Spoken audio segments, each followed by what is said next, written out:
Ok, bon, merci Pierre. Bon, avant de commencer, bon, comme vous avez su la présentation, je m'appelle Bennett. Présentement, je suis à Edmonton, je pense que c'est 36. Et puis, je suis étudiant en master, en fin de formation. Je fais une thèse sur l'analyse de tweets, de données sur Twitter.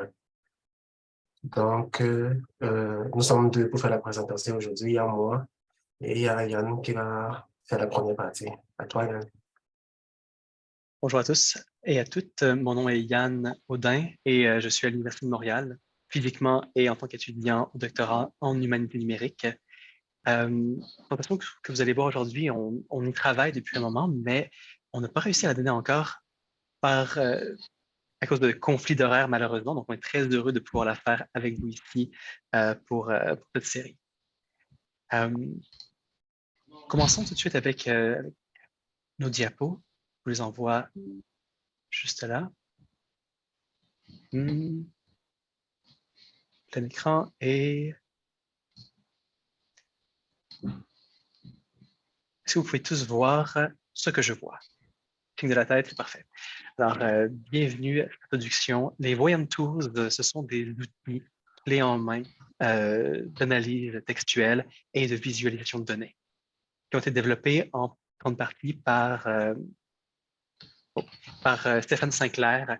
Stéphane Sinclair qui était professeur à McGill, donc tout près d'ici à Montréal. Il est malheureusement décédé en 2020 de manière assez tragique, laissant un grand vide dans la communauté des humanités numériques à Montréal et à McGill. Mais c'était son idée de créer des outils qui permettent de mieux comprendre le texte, soit de façon statistique, soit de par la défamiliarisation. Ah, il y a quelqu'un en ce moment qui a un micro d'ouvert et qui frotte son micro sur ses vêtements. Parfait. Donc, Sinclair, malheureusement décédé, mais son idée vit encore sous la forme de cette collaboration qu'il a eue avec Geoffrey Rockwell de l'Université, je me souviens, l'Université d'Alberta, Bennett, c'est bien ça? Parfait.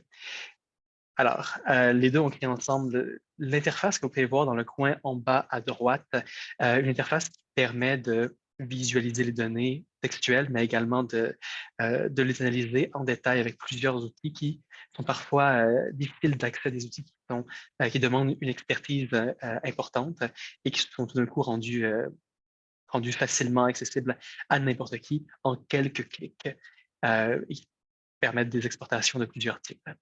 Donc, on peut les utiliser pour un texte, on peut aussi les utiliser pour un corpus entier, donc une série de textes, et très rapide, très intuitif, mais il ne remplace pas la lecture humaine. La lecture qu'un humain fait d'un texte, c'est à part. Et là, on a un nouveau type d'outil très rapide, très puissant, mais algorithmique, qui nous permettent d'ajouter des couches à notre compréhension du texte, euh, faire de l'herméneutique d'une nouvelle façon, c'est-à-dire en voyant le texte non seulement pas comme un texte, mais également comme une image. Tout ça, c'est disponible gratuitement en ligne sur un serveur de Compute Canada. On peut aussi les télécharger et les utiliser sur notre propre machine. S'il y a trop de gens sur le serveur, ça se télécharge en moins de 2 minutes et on a accès à tous ces outils-là sur notre machine. Il y a une documentation très, très exhaustive disponible à voyanttools.org/docs. Euh, le guide qu'on a ici en exemple, qu'on pourrait vous envoyer dans le chat, c'est celui pour recréer son propre serveur, par exemple. Alors, la présentation, elle va être en deux parties. On va vous montrer dans chacune des parties comment fournir à Voyant des textes, différents types de textes selon le format dans lequel on veut les envoyer. Euh, et on va analyser ensemble deux corpus radicalement différents. Bennett d'abord va nous montrer des tweets de nouvelles pour nous montrer comment gérer une grande masse de petits objets. Et puis, je vais faire les 5 livres des Misérables tout de suite après Bennett pour montrer une approche beaucoup plus littéraire, moins appliquée aux affaires courantes, qui devrait peut-être être plus à même de satisfaire l'envie par exemple, on avait un bibliothécaire dans la salle, ça serait peut-être plus pour vous, alors que le cours de tweet va être plus pratique et plus social. Donc, Bennett, j'arrête mon partage d'écran et je te laisse reprendre le contrôle. Merci Yann. Je vais commencer par partager mon écran. Une seconde, s'il te plaît.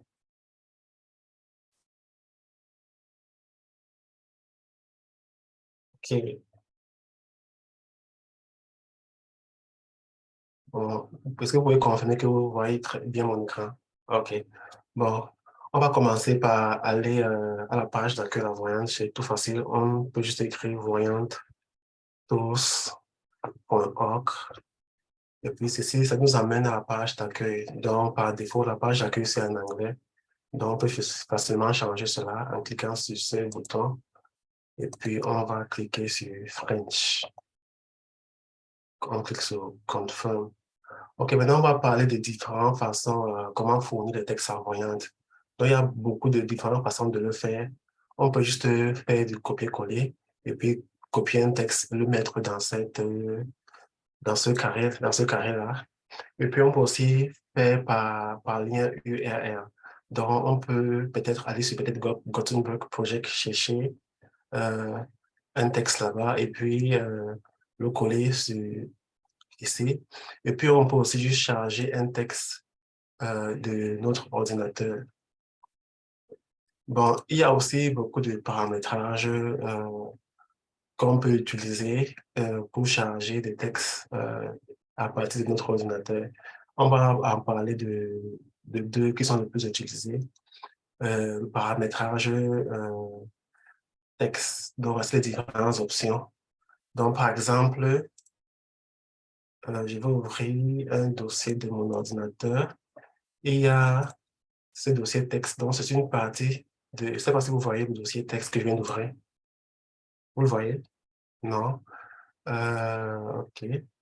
Une seconde. Je vais essayer autre chose. Je vais partager tout mon écran plutôt.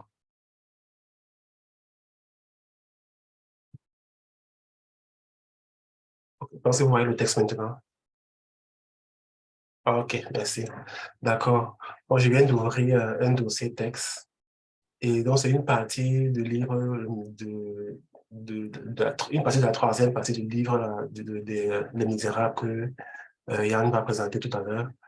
Et donc, on peut voir que j'ai tiré ce texte du site Project Gutenberg. Là-bas, il y a tellement de livres qui sont gratuits. Donc, on peut voir que le texte propre commence quelque part ici et à la fin, le texte se termine ici. Et puis, à la fin, il y a les mentions légaux ou bien légales au-dessus. Disons que si on veut fournir ce texte en voyante, il va falloir que on fait en sorte que Voyante n'inclut pas ces informations, ces textes, des informations légales qui ne sont pas partie du texte qu'on veut analyser. On peut juste on peut juste l'annuler directement, mais on peut aussi utiliser les paramètres de Voyante pour dire à Voyante d'où, quelle partie du texte on veut garder et quelle partie du texte on ne veut pas garder. Par exemple, on peut demander à Voyante de mettre, ne pas considérer le texte jusqu'à un certain niveau. Donc, on ne veut pas que Voyante on rentre au début du texte. On demande à Voyante de ne pas considérer le texte jusqu'à peut-être ici. Donc, on peut juste copier cette partie et puis on rentre sur Voyante et puis on la colle ici. Et puis, on peut faire la même chose pour la fin du texte. On ne veut pas que Voyante considère le texte après un certain niveau dans le fichier texte. Donc, on peut mettre ici, omettre à partir de. Donc, on rentre dans le texte. On va vers la fin du texte. Et ici, on omettre à partir d'ici. Donc, à partir de cette dernière ligne, Voyante va omettre tous les textes qui suivent. Et puis, on colle ici, on clique sur OK. Et puis maintenant, on peut charger le texte en voyant, le nom du texte, c'est Les Misérables. On le charge. Et puis, dans quel... Oh, une erreur, je ne sais pas, mon titre est d'aucune expansion. OK. Bon, je ne comprends pas une seconde.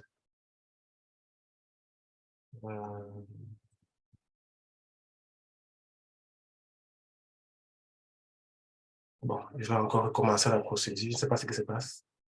Peut-être parce qu'il y a des astérix. Donc, je vais recommencer la procédure. Donc, à partir, on va considérer à partir d'ici. OK. Copier. Voyons voir.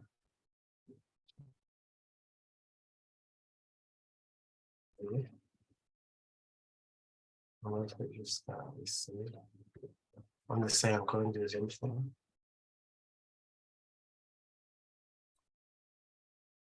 La dernière ligne, c'est copier pour mettre ici. C'est pour voir, pour changer. Ah, je ne sais pas ce qui se passe. En tout cas, normalement, ça devait fonctionner. Peut-être à la fin, je vais essayer de voir pourquoi ça ne marche pas et peut-être refaire le téléversement du texte. Mais bon, continuons. Je vais vous montrer une autre option. Donc, je vais ouvrir Voyante une deuxième fois. Il y a aussi une façon de télécharger le texte euh, par tableau. Donc, il peut y avoir un texte qui se présente ainsi. Donc, c'est un document Excel et il y a trois rangées et chaque rangée, il y a des poèmes. La première colonne, il y a le titre du poème, la deuxième, il y a l'auteur et la troisième colonne, il y a le texte même, le texte propre du poème. Donc, on peut télécharger ce document à Voyant tous et puis on va dire à Voyant que chaque poème est un document et puis ça va être téléchargé en un corpus qui est composé de trois documents qui sont ces trois poèmes. Donc pour le faire, on rentre sur Voyant et on peut demander à Voyant on clique la deuxième option pour dire à Voyant euh, que chaque cellule, il y a donc à partir de cellules de chaque colonne. Donc, les textes vont être extraits, les documents vont être extraits de cellules de chaque colonne. Et puis, il y a une en-tête, donc on ne va pas cliquer ceci parce que au, en haut de ce document, il y a cette en-tête. Donc, en retournant sur Voyante, et puis on va dire à Voyante dans quelle colonne prendre le contenu du texte. Donc, si on regarde bien, on voit que les textes qui sont les poèmes sont dans la troisième colonne. Donc, on va mettre 3 ici, 3. Et le titre de chaque poème est dans l'auteur. Et parce que l'auteur, c'est dans la deuxième colonne et le titre dans la troisième colonne. Attends, on va vérifier. Le titre, OK, se trouve dans la première colonne et puis l'auteur se trouve dans la deuxième colonne. On va le mettre ici, titre, colonne. Titre, hein, et puis on clique sur OK. Et puis maintenant, on va télécharger ce document Excel en voyant. OK, on voit maintenant que le document a été téléchargé en voyant. Et quand on voit ce document, on voit que voici les trois titres des trois poèmes qui ont été téléchargés. Donc, ça fait un corpus qui a 3 documents. OK. Bon, désolé. On va rentrer sur Voyant tous encore. Donc, pour cette présentation, il y a un corpus que j'ai déjà téléchargé. Mon collègue qui va le mettre le lien du corpus dans le chat et je vais l'ouvrir aussi de mon côté ici. Une seconde.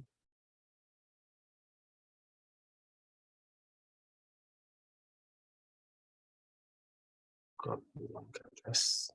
D'accord. OK, voici le corpus en question. Donc, ce corpus a été extrait, on a téléchargé environ 300 tweets. Et ces tweets viennent du compte 237 online. Donc, c'est un compte Twitter dont euh, le slogan du compte, c'est l'ouverture sur le Cameroun. L'ouverture sur le Cameroun présente, donc présenter le Cameroun dans sa diversité et dans ses richesses culturelles, sociales et historiques. Donc, en principe, c'est un compte qui présente le Cameroun, les informations, les actualités sur le Cameroun. Donc, on a téléchargé tous les 300 tweets qui ont été tweetés par le gestionnaire du compte. Donc, quand on le fait et quand on ouvre Voyante, on est présenté à cet affichage par défaut. Et puis, il y a cinq panneaux. Le premier panneau, c'est Cyrus. C'est un outil qui fait un nuage de mots. Et la taille de chaque mot est proportionnelle à la fréquence du mot dans le corpus. Et on peut voir que c'est un document tiré de Twitter parce qu'on voit les URL, dans les liens Twitter. Et puis, ici, au milieu, on voit, c'est le panneau de la lecture où on peut lire le contenu même du tweet. Et puis, à droite, c'est les tendances. Donc, ça donne un peu une tendance des 5 mots les plus fréquents dans le corpus. Et au côté droit à gauche, ça donne un peu un résumé du corpus. Ça nous dit que ce corpus contient un document à 12 000 mots et il y a 3 000 formes de mots qui sont uniques. Excusez. Et puis, on a ici le contexte. Donc, ça montre les mots clés dans, dans le contexte. Et puis, en regardant Cyrus, on voit qu'il y a certains mots qui sont vraiment, comme ces liens-ci, qui n'apportent pas vraiment grand-chose et qui sont un peu comme du bruit. Donc, on peut un peu faire un genre de nettoyage du texte où on enlève euh, certains mots qu'on appelle les mots vides. Donc, pour le faire, on survole le côté droit du panel et on va cliquer ici qui va nous ouvrir dans les différentes options. Euh, Quand ça va nous présenter les différentes options du panneau. Et puis, il y a une liste de mots vides. Donc, on peut modifier la liste de mots vides pour faire en sorte que ces mots, par exemple, T.co et peut-être HTTPS, soient exclus de notre analyse. Donc, on peut cliquer ici, modifier la liste de mots vides. On clique sur modifier et puis on peut ajouter T.co et puis à la ligne, et puis on peut ajouter HTTPS. Et puis on clique sur sauvegarder, on clique sur confirmer. Et puis on voit maintenant que ces mots ont été retirés de, de l'analyse. Donc, puisqu'on a inclus ces mots on a inclus ces mots dans la liste des mots vides. Donc, ici, on peut modifier le nombre de mots qui sont inclus dans le nuage des points. Donc, on peut glisser ce cursus à droite. On peut inclure peut-être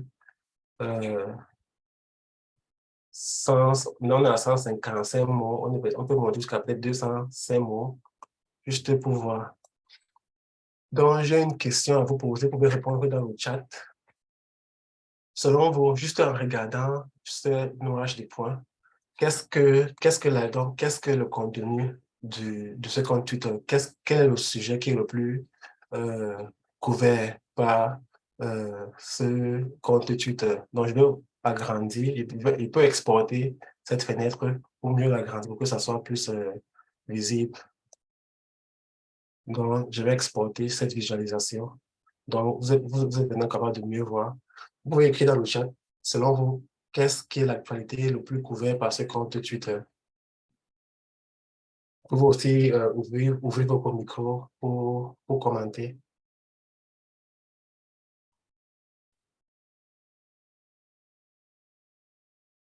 Je ne sais pas si j'ai l'accès au chat. OK, je vois la guerre en Ukraine. Oui.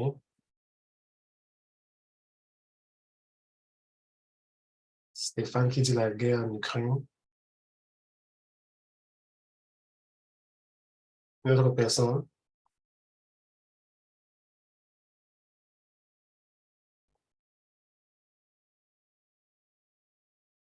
Non, à moins que d'autres participants, on peut déjà voir que juste en téléchargeant ce texte en voyant, on peut déjà avoir une idée de ce qui se dit. Donc, on voit déjà que pour un compte Twitter, dont le slogan est, il va encore dire le slogan, disons, je vais poster le slogan dans le chat, copier, coller. Le slogan, c'est l'ouverture sur le Cameroun, présenter le Cameroun dans sa diversité et ses richesses culturelles, sociales et historiques. On peut déjà voir que ce compte ça ne respecte pas vraiment son slogan parce que ça couvre beaucoup plus l'actualité internationale. Parce qu'on voit ici le mot Occident, on voit le mot international, on voit l'Ukraine, on voit la Russie, on voit pays, on voit beaucoup de choses. Le Cameroun, oui, ils ont quand même une place, mais ça, le Cameroun occupe quand même une petite place par rapport au slogan. Donc, on peut aussi faire une comparaison. Ici, donc, on peut peut-être décider de comparer le mot Cameroun et le mot russe de Russie. Par exemple, on peut écrire Cameroun ici, Cameroun,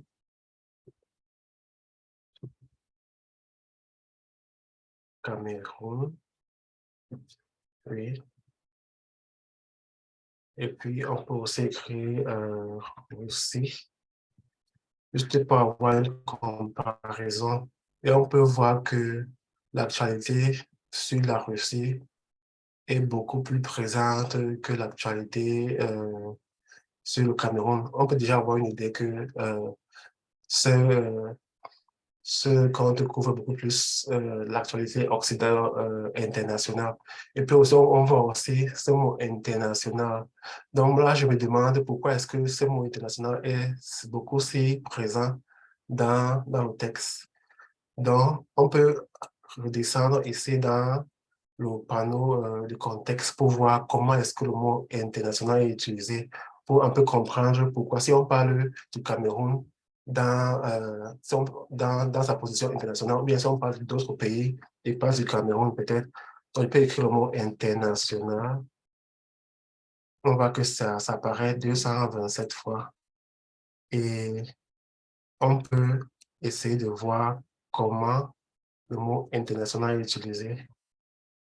Donc, pour mieux je peux exporter cette visualisation dans une nouvelle fenêtre pour mieux voir le texte. OK. Donc, je peux utiliser ce cursus pour ajouter le nombre de mots qui sont présents avant et après le mot international. Donc, euh, non, c'est par ici. Je mets ça à 15 mots. Donc, on peut avoir une idée de comment le mot international est écrit. On voit de vue accroître son potentiel touristique. Belgique, Moscou mesure à poursuivre international passe. Donc, on voit que international, même pas, dans le mot international n'est pas utilisé pour parler du Cameroun en contexte international. Dans le mot international est utilisé vraiment pour parler vraiment de l'actualité internationale. Donc, on peut voir que c'est encore une autre preuve pour dire que ce compte fait plutôt dans l'actualité internationale. Donc, donc, il y a différents outils. On rentre dans l'affichage par défaut. On voit qu'il y a vraiment donc, on voit qu'il y a 5 panneaux et on peut changer lesquels sont les outils qui sont diffusés dans les différents panneaux. Donc, si on clique sur thème, on peut voir une liste de thèmes arrangés de façon décroissante, dans le thème le plus présent jusqu'au thème le moins présent. Donc, on peut cliquer ici sur le lien.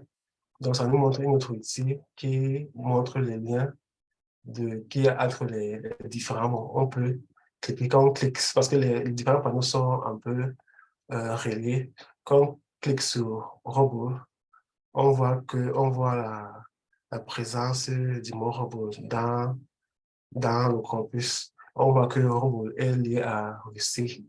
Donc, le robot, je pense, c'est la monnaie turque. On peut cliquer sur Moscou. On voit que Moscou est vraiment, on parle de Moscou dans, dans, c'est relié au mot international. Là, on parle de Lavrov, donc c'est un mot courant. Je pense que Lavrov est relié à Russie, qui est relié à sanction. Donc, on voit comment les mots sont reliés entre eux dans le corpus. Donc, avant de passer la parole à Yann, je vais vous présenter un autre outil qui est vraiment intéressant. C'est un nuage de points. Donc, pour visiter d'autres outils, on peut cliquer sur... On passe la souris, le cursus ici au côté droit d'un panneau, et puis d'autres options vont se diffuser. Et puis, on peut cliquer ici sur remplacer l'outil actuel par un autre outil. On le clique ici. Et puis, il y a différents groupes d'outils ici. Et l'outil qui m'intéresse, c'est nuage de points. Je vais cliquer ici. Donc, ça va, puisque je suis un peu compressé, donc je vais exporter. Non, je vais exporter cette visualisation dans une nouvelle fenêtre. Donc, c'est un outil dont le style d'analyse que ça utilise, c'est, on appelle ça Principal Component Analysis, donc analyse par composants principaux. Donc, ça regroupe dans les mots qui varient ensemble, qui ont la même variance dans différentes parties du corpus, vont apparaître proches de l'un dans l'autre dans la visualisation. Donc, ici, on peut cliquer pour ajouter le nombre de thèmes qui sont inclus, le nombre de points qui sont inclus dans le nuage de points. Et puis, on peut aussi sélectionner de différents types d'analyses. On peut faire une analyse en composants principaux, on peut faire une analyse en correspondance, on peut faire une analyse T-SNE. Donc, par exemple, on choisit peut-être l'analyse par composants principaux.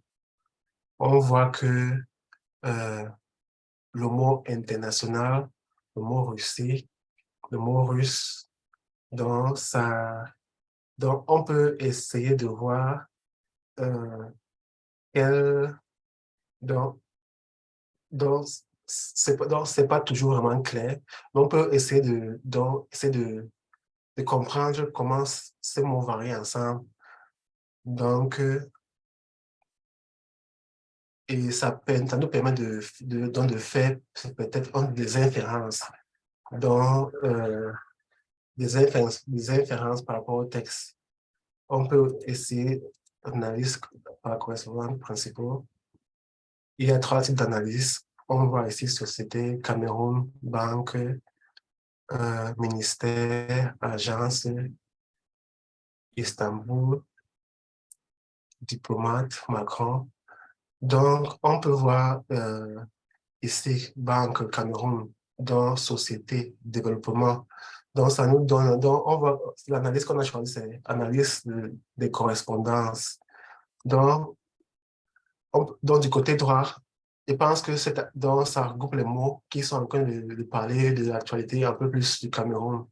Dans le développement du Cameroun, on parle du Cameroun des banques, on parle de la société camerounaise.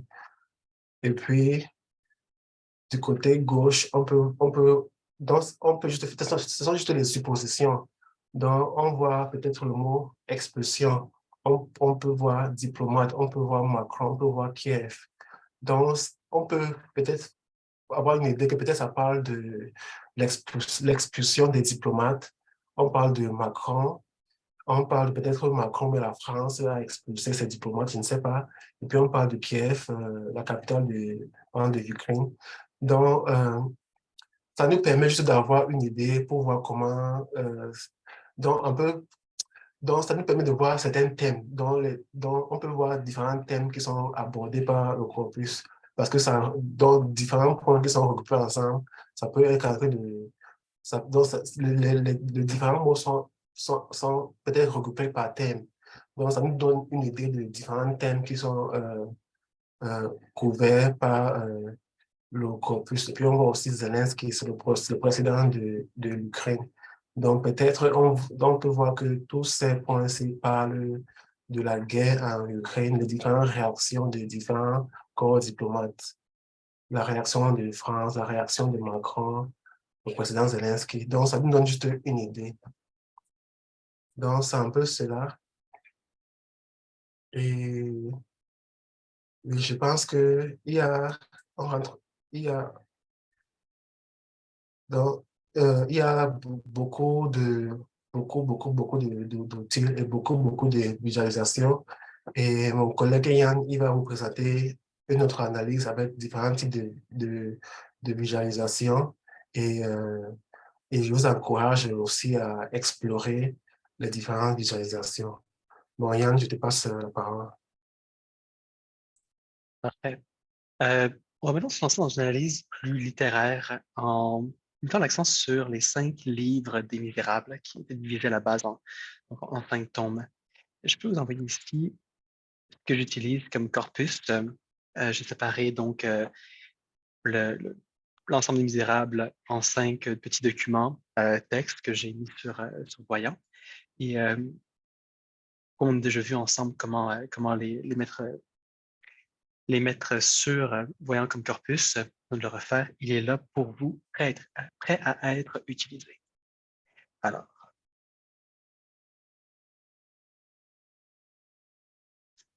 voici à quoi devrait ressembler votre écran si vous avez 2 écrans. Je vous invite à le faire en même temps que moi. Si vous n'avez qu'un seul écran comme moi, ça vaut peut-être la peine de rester en source Zoom. Hein. Ce que nous avons ici, c'est les 5 tomes. Certains sont plus courts, certains sont plus longs. On peut voir ici dans le panneau du centre euh, une bonne différence entre les longueurs que vous voyez ici. Passons rapidement sur le panneau de base. On peut voir que les personnages dans la fiction sont beaucoup plus importants. On a Valjean, Cosette, Marius, Jean Valjean, Thénardier, et quelques mots d'action également, quelques mots descriptifs, faire, moment, porte, encore plus de personnages, Javert. On est vraiment devant un texte qui est à la base littéraire. Le lecteur ne nous sera pas très utile considérant la taille de notre corpus. Et les tendances, elles, nous permettent de faire beaucoup de choses. Bon, là, j'ai cliqué sur Marius tout à l'heure et je peux voir le nom Marius en fonction des différents documents. Remarquez qu'il n'est pas présent ni dans le premier ni dans le deuxième tome. On va ajouter Jean Valjean. Euh, Regardons ensemble. Jean Valjean, Marius. Ceux qui sont familiers avec Les Misérables savent que ce sont là des personnages centraux. Oh, excusez-moi, j'ai fait une petite faute. Peut-être. La voici.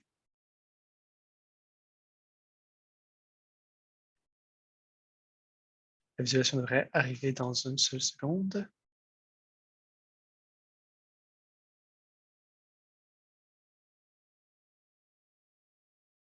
Je vais juste l'ouvrir dans une autre page pour qu'on puisse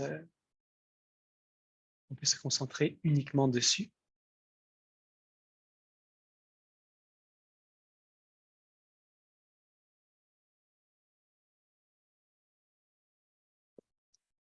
Excusez-moi, je vais aller de manière plus simple en ouvrant les panneaux. Vous pouvez toujours réduire les panneaux dans la page d'accueil. Euh, et ensemble, on va retourner à la tendance. Que voici.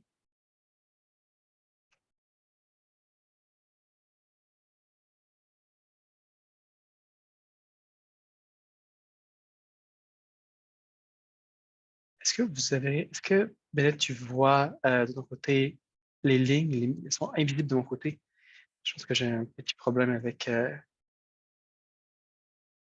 Je ne vois pas les lignes. Peut-être il faut actualiser, peut-être. Non, elles ne sont pas visibles, justement. Oui. C'est le problème.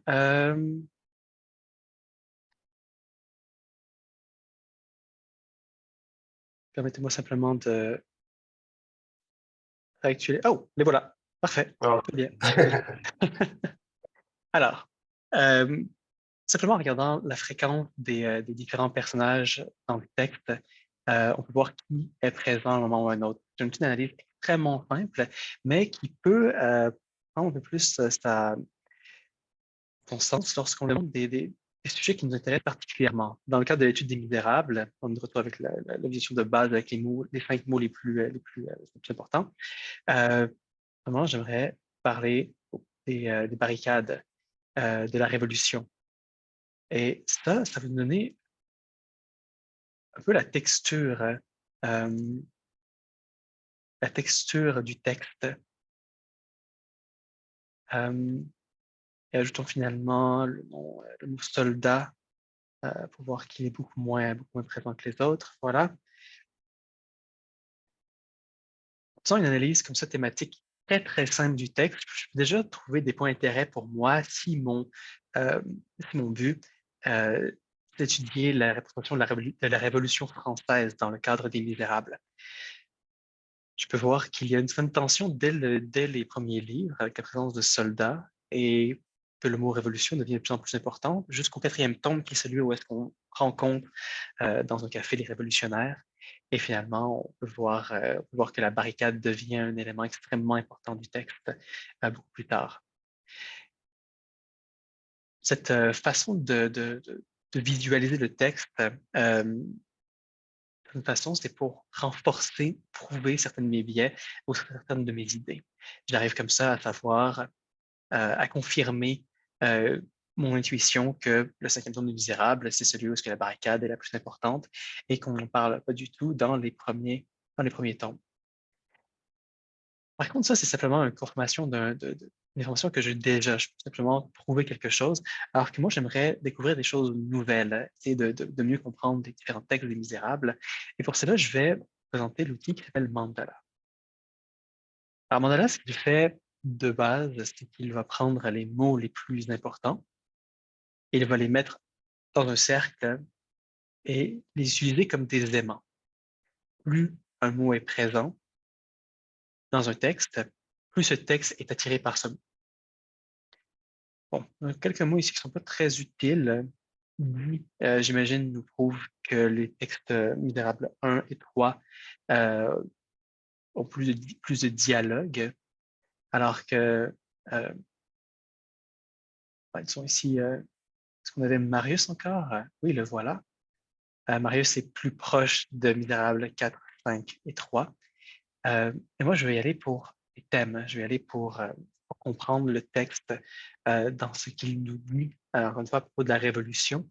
Et donc, je vais prendre une seconde pour mettre un aimant qui dit révolution et qui dit barricade. Et cet aimant-là va attirer les textes plus ou moins en fonction de si le mot est dedans. Bon, là, tous les textes sont pris autour parce qu'on a juste un aimant, mais on va en mettre un deuxième. Celui-là va être sur la domesticité. Il va être sur la proximité que les gens peuvent avoir ensemble. Euh, Domesticité n'est pas un mot très utilisé, mais allons-y pour maison à la place. Et peut-être euh, dîner et souper. Pour avoir des scènes, pour avoir une carte des scènes qui sont plus, comme je disais, domestiques. Et un dernier, euh, les Arabes sont une histoire d'amour. Alors, allons-y pour amour, amant et sont simplement joie. Et déjà, les choses se précisent. Le quatrième texte, le premier texte est celui qui est le plus à la fois domestique et amoureux. Donc, oui, on a une histoire d'amour, on a de domesticité. Le deuxième, c'est celui où est-ce que euh, Jean Valjean et Cosette font de leur mieux pour survivre. Ils sont très proches les uns des autres. c'est un texte de mysticité. Misérable 4 et 5, c'est la Révolution française. Encore une fois, j'ai surtout travaillé avec mes propres billets, mais on va maintenant regarder une autre forme de texture du texte, celui des verbes. Le verbe lire est extrêmement présent. Ajoutons le verbe faire. Et puis, puisque je m'intéresse à la révolution, donc à la violence,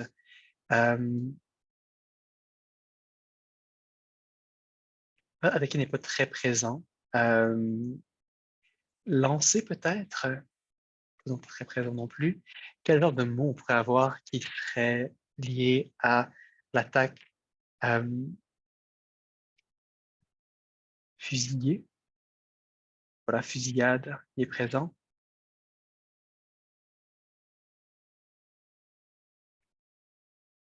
La violence est encore plus présente dans 4 et 5, le dialogue dans le premier et quatrième. Le quatrième étant une sorte de préambule à la Révolution. Il y a également il y a beaucoup de personnages qui parlent entre eux, tout à fait consistant avec ce qu'on a ici. Est-ce qu'on en a un qui est un peu étrange? Ce serait celui-ci qui serait un peu étrange. Le fait que Misérable, le deuxième tome, celui où est-ce que Cosette et Jean Valjean sont ensemble dans un état plus domestique, mais aussi de peur, euh, celui qui est en parfait équilibre entre tous les textes comparés aux autres, on note qu'il y a une présence de fusil, lance, attaque, qui est très similaire à celle de Misérable 4 et 5, qui sont des livres beaucoup plus violents. Et c'est là qu'en fait, Voyantos prend tout son sens. C'est euh, dans la découverte d'incongruité, dans la découverte de choses qui nous font nous demander pourquoi. Et ça, on peut le voir également dans un autre outil qui est sûrement l'outil le plus puissant disponible sur Voyantos, qui s'appelle thème. Alors, euh, comment on va en mettre? Je vais mettre une quinzaine de thèmes.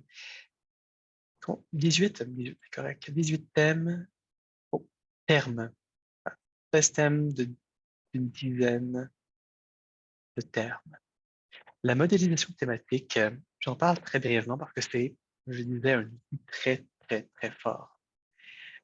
L'outil en question, ce qu'il fait, c'est qu'il va repérer les mots qui sont généralement les plus proches les uns des autres. Par exemple, prenons un quatrième ici. Le mot porte, les mots porte français, passant, travers, anglais, puis château, l'escalier, Guillaume, sont généralement plus proches les uns des autres. Ça ne veut pas dire que le mot porte est toujours proche du mot français, mais ça veut dire que porte et passant sont généralement plus proches, peuvent être généralement plus proches, passant et français généralement plus proches, français, travers, ainsi de suite. Il y a, d'un point de vue algorithmique, d'un point de vue mathématique, une proximité entre ces différents mots-là. Ça veut dire que tous ces mots sont proches les uns des autres, mais qu'ils forment ensemble un réseau de mots qui sont généralement plus proches les uns des autres que le hasard le permet. Prenons ici le sixième qui est vraiment parfait. Révolution, France, fait, juillet grand, liberté, peau pleine ou brusquement. Ici, j'ai un thème justement sur la Révolution. Et vous voyez, il est présent en grande partie dans le quatrième tome. Dans la deuxième partie ici, ce que j'ai, c'est la prépondérance des différents thèmes utilisés. Je vois que dans le premier, le thème ici est très présent. Celui-là, c'est quoi déjà? C'est en bleu foncé. En fait, son ordre, je pense, donc ce serait le gris ici. Là, le voilà. Un terme très présent, digne Monseigneur, directeur salle, vie, Monsieur Franc, chambre petite. Vous voyez qu'il est presque complètement absent de 2, 3, 4, 5. On peut ainsi caractériser la force, la proximité de certains mots en fonction des livres, en fonction des livres du corpus, dans mon cas des Misérables. Et au niveau de la modulation thématique, avec de, trois types de thèmes générés. Thème étant une liste de mots qui généralement sont proches les uns des autres. Celui-ci dit digne Monseigneur, directeur, salle, vie, Monsieur Franc, chambre petite. Ce thème que je pense qu'on pourrait nommer, qu'on pourrait mettre sous le thème de, je pourrais pas trouver un bon mot tout simple, mais unité, Monseigneur, Monsieur. Il y a là un type de personnage, un type de lieu également, petite chambre, salle. Il y a un type de personnage dans un type de lieu qui reviennent souvent dans dans le premier tome des Misérables, et celui où est-ce que Jean Valjean prend la fuite et devient rapidement un homme chassé avant de devenir respectable. Et c'est ce qu'on peut voir avec la modélisation thématique. Aussi voir que ce type de personnage-là avec lequel Jean Valjean interagit disparaissent des livres 2, 3, 4 et 5. Ça, c'est un type de thème qu'on dirait transparent. C'est facile de comprendre ce qu'il veut dire. Il y a également des types de thèmes qui, malheureusement, on n'a pas en ce moment, qui sont liés à un passage en particulier. Par exemple, disons qu'on avait un chapitre dans Les Misérables qui est une scène dans une cour de loi, dans un courtroom. Si on avait une scène dans laquelle le mot huissier, greffier, juge, avocat, ces mots sont répétés encore et encore et encore et encore, toujours dans la même scène, eh bien, l'algorithme va les considérer comme faisant partie d'un même thème. Et ce même thème-là, ben, il va être ce qu'on dit un thème unique à une scène. Et comme ça, on va pouvoir, avec cet outil, facilement trouver une telle scène. Et finalement, il y a des thèmes qui sont ceux qui sont les plus intéressants, mais aussi les plus difficiles à travailler avec, les thèmes que l'on dit opaques. En ce moment, un thème opaque, je ne sais pas si j'en ai un, je peux trouver facilement. Ah ben oui, c'est celui-ci. Peu, qu'une, moment, Napoléon Ier, commencement, côté fil, pavé, venet. En ce moment, je n'arrive pas à en faire aucun sens de ce thème, ce qu'on appelle un thème opaque, mais n'empêche, ces mots sont généralement plus proches les uns des autres que le hasard ne le permettrait. Bon, première et commencement, j'arrive à le comprendre. Napoléon parle sûrement des guerres napoléoniques qui sont euh, comment dire, qui sont une référence future au fait que la révolution n'ait pas encore eu lieu. C'est quand même assez intéressant. Est-ce qu'on parle ici de commentaires qui sont faits dans le livre? Il serait à ce moment-là intéressant de commencer à retourner dans un outil qu'on a vu plus tôt, l'outil qui s'agit de contexte, et d'aller voir Napoléon utilisé dans quel contexte pour en apprendre plus Napoléon, pour en apprendre plus sur l'utilisation qui en est faite.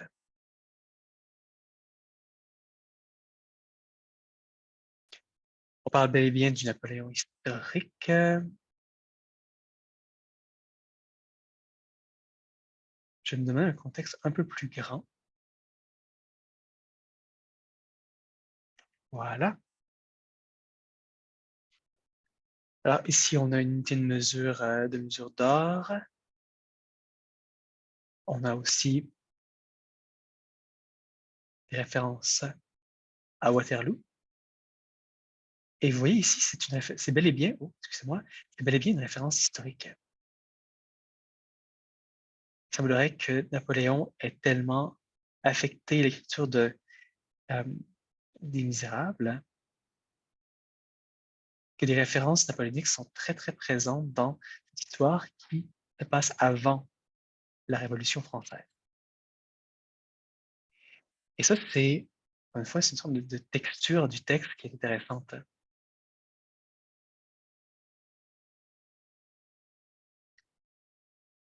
On peut commencer donc à se demander quel était l'état d'esprit de Victor Hugo lorsqu'il a écrit Les Misérables et quel était son contexte. Et c'est là qu'est le pouvoir de Voyant Tools.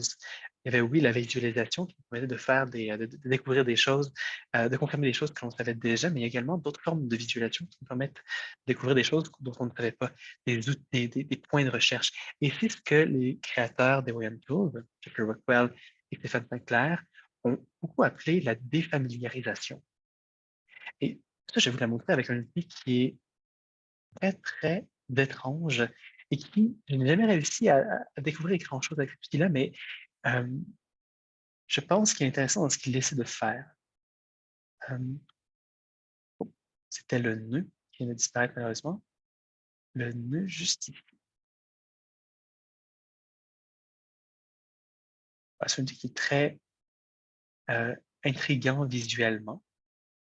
Moi, j'aimerais travailler sur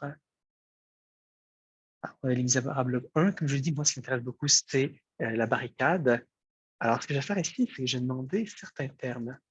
Barricade, et je vais vous expliquer dans une seconde, je vous promets, qu'est-ce que fait en ce moment visualisation, révolution, soldat. Voilà. Alors, ce que fait cet outil ici, j'aimerais ça juste partir à zéro. Parfait. On avait barricade, mon dernier mot. Le voilà. Bingo. Ce que vous voyez ici, ce sont des lignes droites qui avancent tout droit jusqu'au moment où le mot, le terme est utilisé dans l'extrait. Mon extrait en ce moment, c'est le 4e tome. Et ce que je vois, donc, une ligne droite, ce qu'on a ici en bleu, oh, j'arrive pas à voir l'affichage des différents mots, ce qui est bien problématique. Donc, barricade 2 fois. Alors, barricade, c'est le mot en bleu. En mauve, qu'est-ce que j'ai? En mauve, j'ai le mot soldat. Et en vert, j'ai le mot... Oh, en vert, c'est barricade. Et en bleu, c'était quoi? C'était révolution.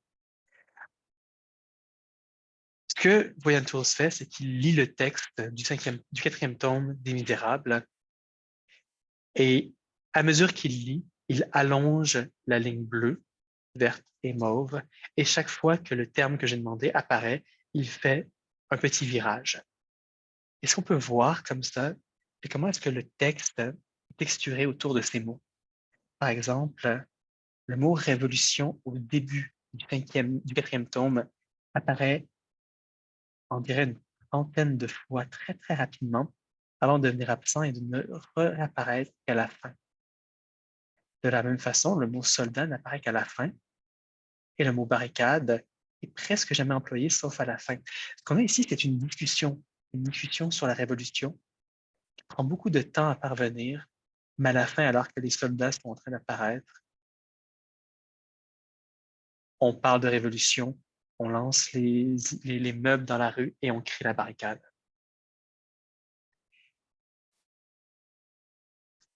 La défamiliarisation, c'est de prendre le texte et de l'ouvrir, de le voir de nouvelles façons. Un des exemples les plus marquants, c'est de lire un poème à l'envers pour mieux comprendre sa structure. Et là, avec, encore une fois, l'étude de la barricade, l'étude de la révolution dans l'Invable, je peux commencer à voir les points d'intérêt, mais également essayer de comprendre la texture du texte. Et là, ce qui est étrange, c'est cette longue période où il n'y a plus aucune courbe. Une longue période où on parle très peu de soldats, très peu de révolution, très peu de euh, barricades de révolution. Qu'est-ce qui se passe durant ce moment-là? Et une autre question que je peux commencer à vouloir me poser, à essayer de comprendre où sont disparues toutes ces discussions euh, de, de, de violence pendant un instant. Et en fait, je le sais, je peux vous le dire parce que j'ai vérifié. Ce qui se passe, c'est qu'entre la discussion de révolution et la barricade, il y a une histoire d'amour, en fait. C'est là que Cosette et Marius se rencontrent. Je vais vous montrer une dernière chose, c'est comment exporter tout ça. Il y a beaucoup d'outils que vous allez pouvoir exporter sur la forme d'images, comme celui-ci, c'est tout simple. J'aimerais avoir un code HTML ou une image, tout simplement. Je veux qu'elle soit à l'échelle. J'appuie sur le bouton et ça me donne une image et je peux la sauvegarder ici. Voilà, mon image est enregistrée. Elle va être téléchargée dans une seconde en très bonne qualité. Mais c'est peut-être plus intéressant d'aller voir ce qui se passe avec l'outil dont j'ai parlé, l'outil de thème. Euh, Parce que lui, il nous permet d'exporter des données sous une autre forme, sous la forme d'un CSV. Si je l'ai en français. Donc, je peux créer des tableaux avec toutes ces données-là que j'ai. Et ces tableaux-là, je peux ensuite les utiliser avec des outils qui sont plus adaptés à ce que je veux faire. Poem Tools, oui, il permet de créer ces données-là. Il permet de générer le tableau. Ici, j'ai un tableau avec le thème, mais prenons un autre type de tableau, les colocations. Quelque chose qui est difficile à créer à la main. Ben, ici, j'ai des colocations. Je vois que Jean Valjean sont ensemble. Oh, Marius est toujours près de Marius. On dirait que son nom est toujours répété. Monsieur le maire, la rue Saint, j'imagine que c'est la rue Saint-Germain, si c'est son nom. Le monsieur Lee, et Marius sont toujours ensemble. Marius et Cosette. Euh, donc, la proximité des mots est ici rendue visible de manière très, très facile, très intuitive. Mon contexte était dans les 5 mots suivants. Donc, vous voyez que le mot dit revient encore et encore avec des dialogues très courts. Euh, Monsieur oui, Jean et Jean Valjean. Euh, je peux l'exporter encore une fois sous la forme d'un tableau que je vais pouvoir utiliser dans mes propres recherches, ici en différentes formes. Un JSON que plusieurs d'entre vous savent peut-être utiliser, un CSV. Et c'est là que je vais faire, c'est d'utiliser Voyant Tools comme outil de défamiliarisation, de l'utiliser euh, comme outil pour trouver des questions et finalement utilisez ces outils et importez-les dans vos propres projets. Vous allez pouvoir utiliser tout ça avec Python, utiliser tout ça avec, je ne sais pas si vous êtes familier avec R, ou même avec les tableaux Excel, si vous savez bien les utiliser, ça va être vraiment génial d'avoir toutes ces données-là qui sont créées pour vous très rapidement. Et là, au nouveau temps, il nous reste environ 7 minutes. On a commencé très tard. Nous nous en excusons. On a appris que c'était un peu le chaos de l'autre côté. Les questions, vous pouvez nous les envoyer. Et je vous invite à penser à ce que vous aimeriez, à quel genre de corpus, quel genre de texte vous aimeriez utiliser, quel genre de questions de recherche vous pourriez avoir en tête. La prochaine session, on va vous introduire à certains outils plus complexes et vous introduire euh, au notebook Spiral. Et le notebook Spiral, c'est un moyen de faire tout ce qu'on fait aujourd'hui, euh, mais non pas sous la forme d'une interface graphique, mais sous la forme du code vous-même. Donc, c'est sur quoi je viens de cliquer à l'instant. J'espère que ça va s'ouvrir. Euh, Vous allez pouvoir, comme ça, euh, entrer en contact avec le texte de manière plus intime et de manière plus complète et complexe. Alors voilà, c'est tout pour nous. Si vous avez des questions, ça va me faire vraiment plaisir d'y répondre. Oui, s'il y a des questions, vous pouvez ouvrir votre micro et leur poser vos questions. En manque de questions. Alice, Oui, je me demandais si on a un corpus de, par exemple, 135 documents, est-ce que c'est une bonne idée de les mettre dans Voyant Tools d'un coup ou pas? Voyant Tools n'a pas de limite. La seule limite, c'est la puissance du serveur ou Oui. de ta machine. Alors, l'avantage, c'est que tu peux travailler avec une 135 textes, tu mets tout ça sur ta machine à toi de manière locale et utiliser la puissance de ton ordinateur plutôt que partager la puissance d'un serveur lointain. Moi, je l'ai fait avec, si mes souvenirs sont bons, tous les livres de Jules Verne, ça marchait, pas de problème. Ah, C'est pas 135, c'est plus une quarantaine de textes, mais j'avais de très, très, très, très beaux résultats. Euh, Surtout au niveau du nuage de points, ça te permettait de voir les différences, les différents textes, comment ils s'amalgamaient ensemble au niveau de l'utilisation des termes. Et ça, il y a une très, très belle démonstration, un très, très beau corpus qui vient avec les Voyant Tools. On va prendre juste une seconde pour vous le montrer. sont l'ensemble des pièces de Shakespeare qui sont disponibles comme ça en un clic. Vous voyez encore mon écran, tout le monde, j'imagine. Au lieu de faire un upload, là, j'ai cliqué sur upload, donc ça prend une seconde, je puisse revenir en arrière. Ce que je vais vous montrer, c'est dans Open. Et j'allais chercher toutes les pièces de Shakespeare et les ouvrir et utiliser l'outil que Bennett nous a montré tout à l'heure, qui est un outil fantastique qui est celui du nuage de points. Vraiment, c'est mon outil préféré. Je vous conseille de l'utiliser à toutes les sauces. Alors là, j'ai toutes les pièces de Shakespeare qui sont présentes et j'ai perdu pendant une seconde mon document. Où est-ce qu'il est? Je ne sais pas si vous le voyez.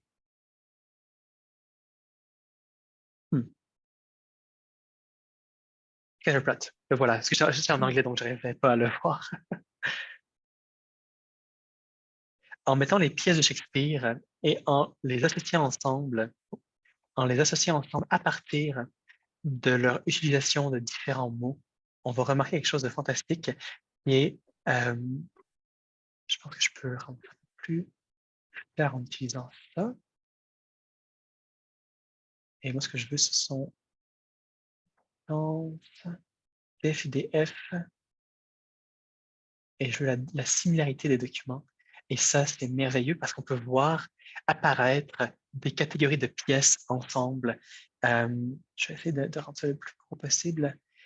Vous voyez ici, je ne sais pas si vous reconnaissez les titres, choses familières avec Shakespeare, mais on a ici plusieurs pièces sont des tragédies mises ensemble, plein de pièces historiques qui ont un vocabulaire très similaire. Elles utilisent le mot roi, le mot prince de manière similaire. Elles sont mises ensemble. Et ici, on a toutes les comédies qui, encore une fois, utilisent un vocabulaire très, très similaire. Oh, et là, on a quelque chose de vraiment étrange. Othello est parmi les autres comédies, alors qu'Othello, c'est une tragédie. C'est là qu'on trouve, encore une fois, des choses intéressantes à analyser. Alors que tout ce qu'on a autour, ce sont surtout des comédies. Ah, une autre tragédie, peut-être que si on augmente le nombre de termes, on va avoir quelque chose de plus précis. Ah, je pense que 80, c'est la limite, je ne peux pas aller plus haut avec ce que j'ai. Ah, ça c'est magnifique. Une des erreurs, Othello encore, très très étrangement dans les comédies, Marchand de Venise. Et alors que là, on a Taming of the Shrew et Demons of Athens, deux pièces sur les rapports hommes-femmes. On a une tragédie avec Payanus, qui, dans mes souvenirs, a également le thème de l'amour jeune. Donc voilà, je vous propose vraiment d'aller jouer avec ça. C'est vraiment fantastique. D'accord, Yann. Avant qu'on a peut-être 1 ou 2 minutes avant la fin, et je voudrais juste te dire que si tu peux arrêter de partager pour une seconde, Yann, que donc j'ai fait un peu du troubleshooting dans la recherche pour voir ce qui s'est passé la première fois. Et puis, donc, j'ai remarqué que le problème est que quand on ouvre Voyant tous, une seconde, Bon, plus que 2 minutes. vous voyez mon écran? Oui. Une seconde, je n'arrive pas. OK, OK. Quand on ouvre Voyant tous, oui, quand il y a dans cette option-là pour les options de télécharger les textes, le texte qui est fourni ici, ça ne doit pas avoir des mots spéciaux comme les astérix, les ponctuations. Donc, ça doit être juste dans les textes, même les mots propres. Et puis aussi, c'est pour mentionner en passant, pour que votre texte ne soit pas disponible pour tout le monde, vous pouvez aussi, avant de télécharger, fournir les codes, administration code, access code. Donc, c'est un code qui va faire en sorte que ce n'est que vous et ceux qui ont accès au code qui vont pouvoir avoir accès à votre texte. OK, c'est juste ça que je veux ajouter. Génial. Et s'il y a d'autres questions, d'autres commentaires, on a peut-être à 1 minute avant la fin. On va se voir dans la page principale. S'il n'y a pas de On, questions. Oui, hein? on espère vous voir jeudi pour la suite, où est-ce qu'on va pouvoir vous guider au travers d'un projet plus complexe. Et parler des notebooks de spirale. Ça va être vraiment très intéressant.